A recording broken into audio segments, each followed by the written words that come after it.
자, 여러분 반갑습니다. 자, 이번 시간 화법의 실제 7차 시가 되겠습니다. 지난 시간에 찬반 말하기 수업을 했습니다. 역시 이제 찬반 말하기도 프랩 기법으로 말하는 게 가장 효과적이라는 얘기를 했습니다. 자, 먼저 어떤 주제에 대해서 찬성한다. 왜냐하면 예를 들어 그래서 찬성한다. 자, 이런 PREP, 프랩 기법으로 하는 게 이제 효과적인데 지난 시간에 사례를 4가지 정도로 들었습니다. 첫 번째가 청소년 아르바이트는 바람직하다. 자, 왜냐하면 뭐 경제관념, 뭐 독립성, 독립심을 길러준다. 이런 그러면서 각각 사례를 들었죠. 자, 그 다음에 이제 축구는 야구보다 더 좋은 운동이다. 자, 이것도 왜냐하면 3가지 정도를 들었습니다. 자, 입장료가 싸다. 그 다음에 뭐 역동적이다. 자, 그 다음에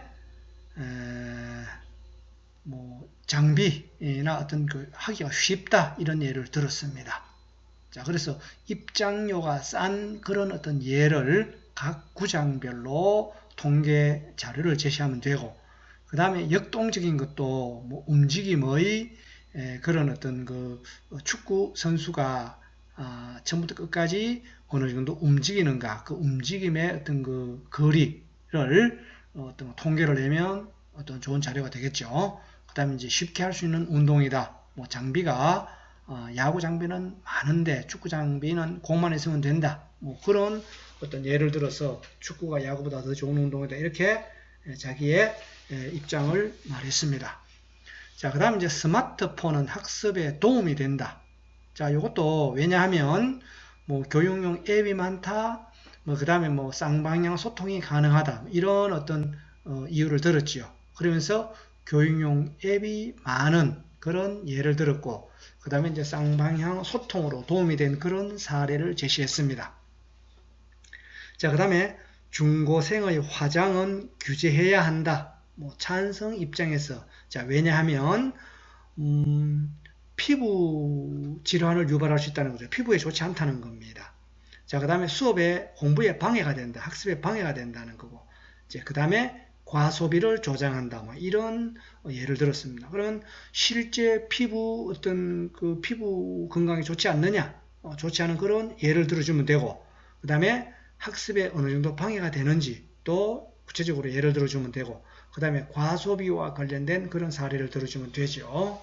자, 이런 어떤 그 찬성이냐 반대에 대한 그런 근거를 제시해서 말하는 그런 방법을 지난 시간에 학습을 했습니다.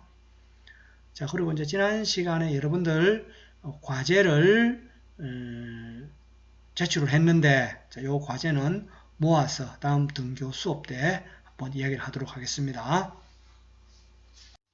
자, 이번 시간에는 찬반 말하기, 이제 반론하기입니다. 반론하기.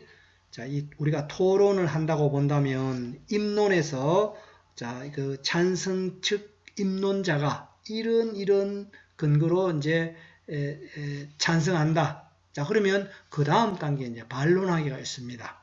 이 반론하기인데, 이 반론하기 들어가기 전에 사례를 하나 제시를 하겠습니다. 중국 그 전국시대 초나라에 무기 상인이 있었는데, 자, 이 사람이 창과 방패를 팔러 나갔습니다. 그래서 이제 창을 들고는 뭐라고 했냐면 어떤 방패라도 뚫을 수 있다고 했고, 또 방패를 들고서는 어떤 창이라도 막을 수 있다고 했습니다. 그래서 구경꾼 중에 한 사람이 그러면 그 창으로 방패를 찌르면 어떻게 되느냐 물었더니 상인이 그냥 달아났다는 그런 고사입니다. 자, 여기에서 유래된 게 모순이죠. 모순. 자, 모순 창모 방패순입니다. 자, 모순이라고 하는 것은 한자로 보면은 창과 방패 이런 고사에서 유래가 된 거죠. 그래서 여러분들 반론할 때 이 구경꾼이 반론을 제대로 한 거죠. 그 주장하는 사람의 핵심 근거가 뭐냐? 주장의 핵심 근거가 뭐냐? 그 근거를 제대로 이렇게 반론하면 되겠습니다. 자, 그러면 반론하기 구체적 사례를 가지고 한번 해보겠습니다. 자, 우리 지난 시간에 축구는 야구보다 더 좋은 운동이다 해서 입장료가 싸다, 역동적이다, 쉽게 할 수 있다. 자, 이런 근거를 들어서 축구가 야구보다 더 좋은 운동이다 라고 했는데, 자, 실제로 그런가? 자, 이 반론을 할 때는 크게 두 가지입니다. 자, 첫 번째가 팩트 체크입니다. 팩트. 사실이냐? 그 다음에 이게 사실이라면 이게 주장과 관련이 있느냐? 뭐 하나 더 든다면 그런 어떤 그 이유가 주장에 충분한 근거가 되느냐 해서 충분성도 하나 더 들 수 있는데, 주로 여러분들은 사실이냐 그게 관련이 있느냐 요 두 가지로 보면 되겠습니다. 자, 그러면 입장료가 싼 게 사실인가? 자, 사실인가? 이제 팩트 체크를 하면 되죠. 자, 저렴한 것이 사실인가? 그러면서 부산에 있는 사직 축구장하고 사직 야구장의 어떤 그 입장료와 서울에 있는 혹은 울산에 있는 그다음에 대전에 있는 각 도시에 있는 축구장, 그다음에 야구장, 프로축구, 프로야구 아니면은 국제 경기가 이루어질 때 입장료가 얼마인지 조사를 해보면 사실 여부를 파악할 수가 있다는 겁니다. 자, 그 다음에 이제 두 번째는 사실인가 사실성을 판단했다면 두 번째는 관련이 있느냐 하는 거죠. 즉, 저렴하다고 이게 좋은 운동은 이유가 되는가? 자, 입장료가 싸다 그러면 팩트 체크 해보니까 맞다는 겁니다. 그러면 이게 입장료가 싼 게 좋은 운동의 근거가 되는가? 만약에 된다면 우리가 공짜로 보는 운동 경기가 많은데 그게 그러면 축구나 야구보다도 더 좋은 운동이냐? 이런 논리도 성립해야 되는 거죠. 자, 그래서 사실성, 관련성을 여러분들 항상 염두에 두고 반론을 하면 되겠습니다. 역동적이다 하는 것도 마찬가지죠. 자, 역동적인 것이 사실인가? 자, 사실임을 판명을 하려면, 판단을 하려면, 자, 축구 경기 한 경기가 이루어지는 동안에 11명의 선수가 전체 움직인 거리를 이렇게 11명으로 나누어서 개인당 한 경기가 끝날 때 얼마나 움직였는지 이런 것도 판단의 근거가 될 수 있고, 아니면 여러분들 야구도 보면은 다이빙 캐치, 슬라이딩 이런 거 보면 굉장히 역동적이라고 할 수 있다는 겁니다. 그래서 역동적인 게 사실인가 이것도 이제 판단이 돼야 되고, 그 다음에 역동적이라고 해서 좋은 운동의 근거가 되느냐, 관련성과 관련해서 또 반론을 하면 됩니다. 역동적인 운동 어떤 게 있을까요? 레슬링, 권투, 어쨌든 역동적인 게 그럼 100m 달리기 역동적일수록 좋은 운동의 근거다. 자, 이 관련이 있느냐? 이런 쪽으로 반론을 할 수도 있다는 거죠. 그 다음에 이제 쉬운 것도 마찬가지죠. 장비는 이제 사실성으로 볼 때는 야구가 장비가 더 많은 거는 맞다는 거죠. 자, 그런데 쉽게 할 수 있는 아무 장비도 없는 맨손 체조나 이런 걷기나 이런 그런 것들이 그러면 더 좋은 운동의 근거가 될 수 있느냐 이렇게 볼 수 있다는 겁니다. 그래서 여러분들은 반론을 할 때 가장 기본적으로 자, 사실 팩트 체크, 또 하나는 그 근거가 주장과 관련이 있는가, 조금 더 들어간다면 이제 충분성도 있는데, 자, 사실성, 관련성을 가지고 반론을 하는 게 가장 효과적이다라는 겁니다. 자, 두 번째입니다. 청소년 아르바이트는 바람직하다. 지난 시간에 찬성을 했는데 이유가 두 가지였죠. 경제관념과 독립심을 길러준다는 겁니다. 그러면서 유대인의 자녀교육, 그다음에 자신의 아르바이트 경험을 예로 들었습니다. 자, 그러면 반론을 하려면 사실성, 관련성이라고 그랬죠. 그럼 먼저 경제관념과 관련해서 진짜 경제관념을 심어주느냐 관련해 보면 사실인가? 근데 오히려 아르바이트를 통해서 형성된 경제관념은 왜곡된 경제관념일 수도 있다는 거죠.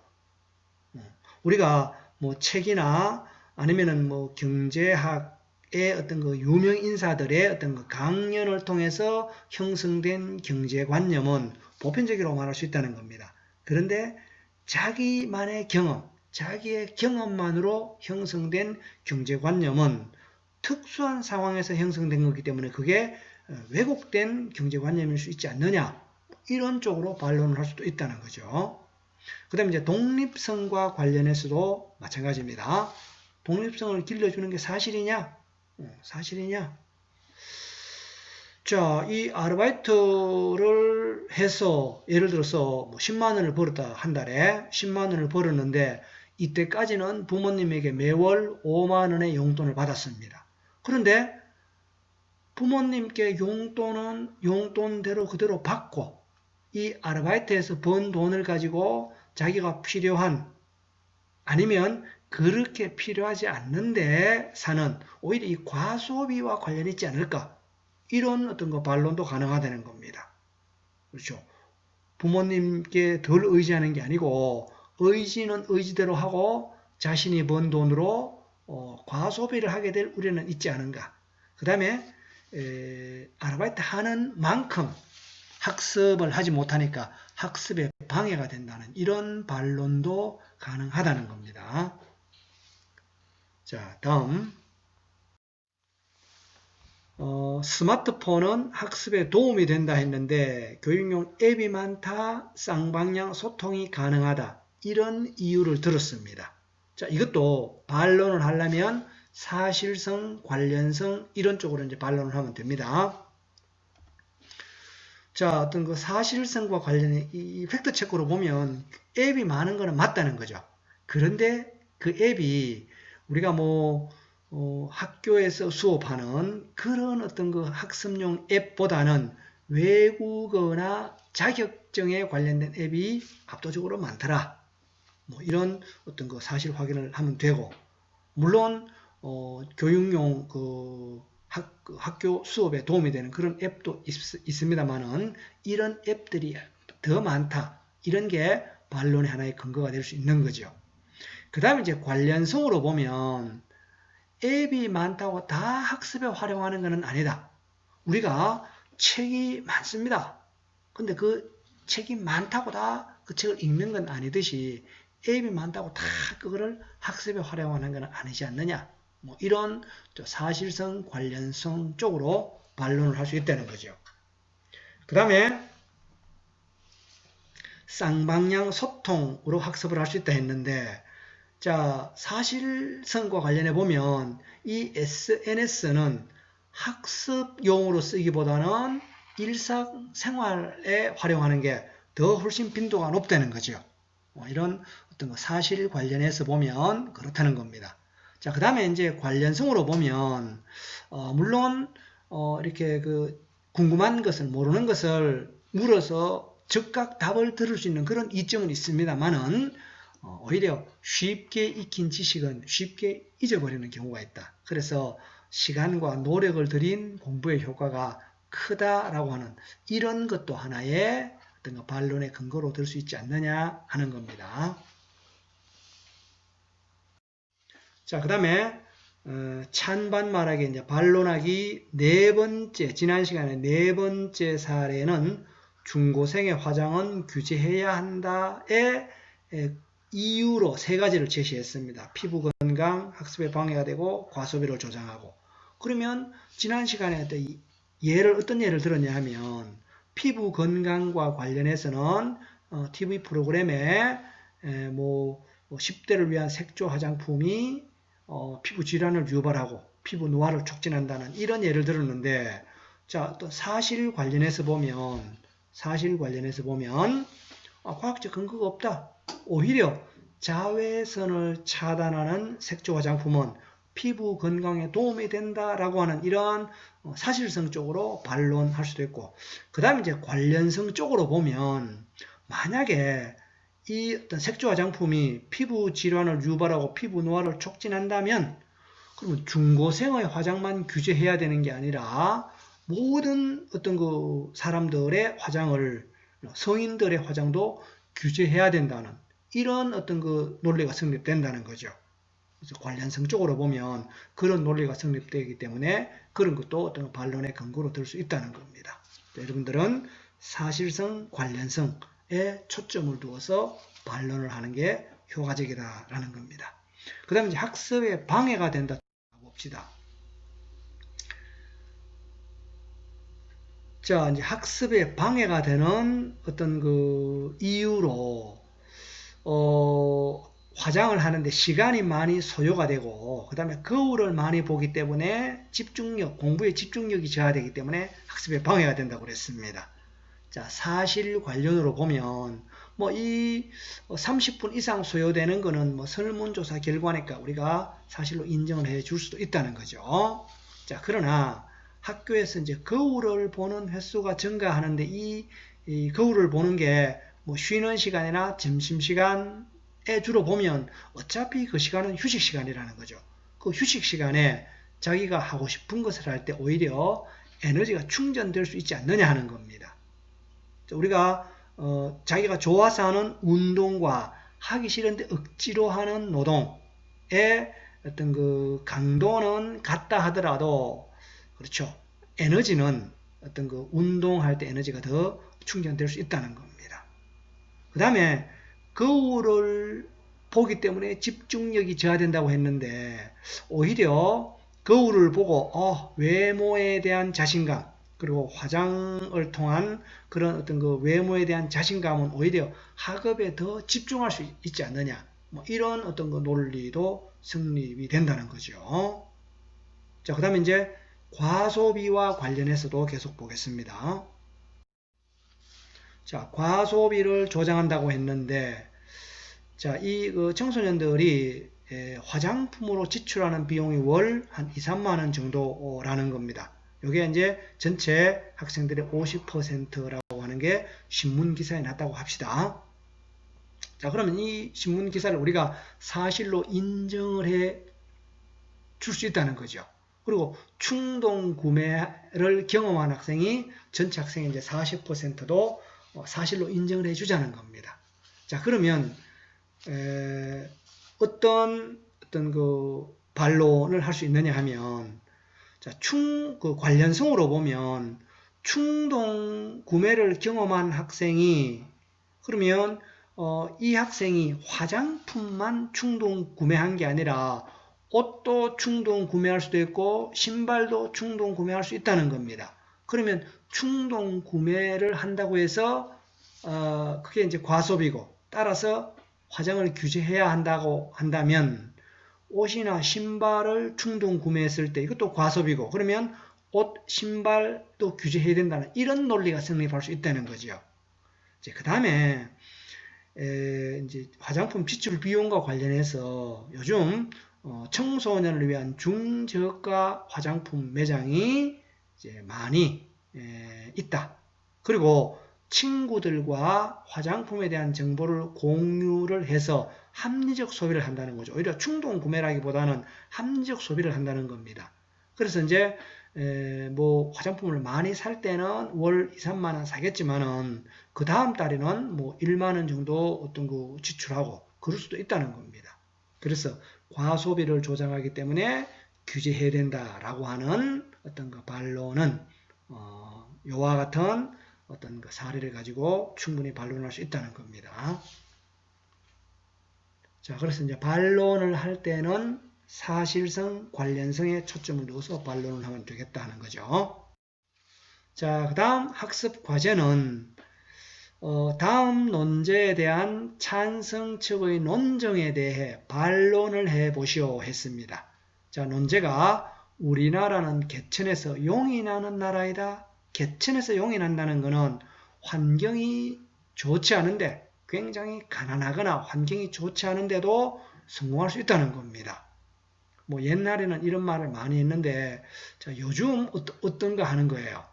찬성 측의 논증은 자, 뭐 이런 이유에 대한 어떤 사례를 들었고 이런 이유에 대한 사례를 들었고 밑에 이유 사례 3이 더 있습니다.